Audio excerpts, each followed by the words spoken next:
SSC மற்றும் RRB எக்ஸாம்ல at least ஒரு கொஸ்டின் இதே மாடல் சம் சிம்பிளிஃபிகேஷன் கேட்பாங்க. அதாவது 17 × 23 12ஆல வகுக்கும்போது கிடைக்கக்கூடிய மீதி என்னன்னு கேட்குறாங்க. ஸோ இங்க 2 வேல்யூ மட்டும் கொடுத்துருக்காங்க. 17 × 23 இதே மாதிரி எத்தனை வேல்யூ கொடுத்தாலும் சரி நம்ம இந்த ஒரே சம்ல இது மாதிரி எத்தனை பெரிய வேல்யூ கொடுத்தாலும் சரி எப்படி குயிக்கா சால்வ் பண்ணுறத பார்க்கலாம். கொஸ்டின்ல 17 × 23 12ஆல வகுக்கும்போது கிடைக்கக்கூடிய மீதி என்ன கேட்குறாங்க.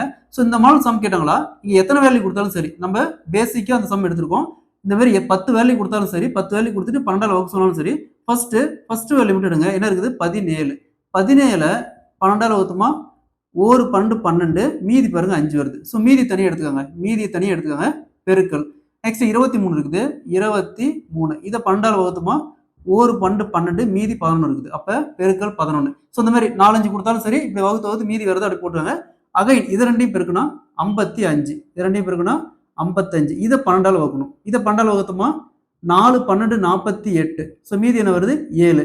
ஸோ இதுக்கு மேல எதுவும் வகுக்கிற மாதிரி வராது. 12 இதுக்கு மேல எதுவும் 12ஆல வகுக்கிற மாதிரி எதுவும் வராது. ஸோ அப்போ கிடைக்கக்கூடிய மீதி பார்த்தோம்னா இந்த டோட்டலா அதாவது நீங்க இந்த 17 × 23 பெருக்கி அப்புறம் 12 வகுத்தாலும் 12ஆல வகுத்தாலும் 7 தான் மீதி கிடைக்கும். ஸோ அப்போ இதை டோட்டலா வகுத்து கிடைக்கக்கூடிய மீதி பார்த்தோம்னா 7. ஸோ இந்த மாதிரி எத்தனை வேல்யூ இருந்தாலும் சரி ஃபர்ஸ்ட் அப்படியே கேன்சல் பண்ணிட்டே போங்க. மீதி அப்படியே மேலே ரைட் பண்ணிக்காங்க. மறுபடியும் அதை பெருக்கி அதை ஒரு டைம் வகுக்கணும். சரிங்களா? அதே மாதிரி தான் இந்த சம் பாருங்க 15 × 14 × 13 11ஆல வகுக்கும்போது கிடைக்கக்கூடிய மீதி என்ன கேட்குறாங்க. இதே மாதிரி தான் இந்த சம் சால்வ் பண்ணிக்கிற ஆன்சரை கமெண்ட்ல போடுங்க. இந்த சம் நீங்க சால்வ் பண்ணிட்டவே இந்த மெத்தட்ல எப்படி ஈஸியா நீங்க சால்வ் பண்ணிடலாம்.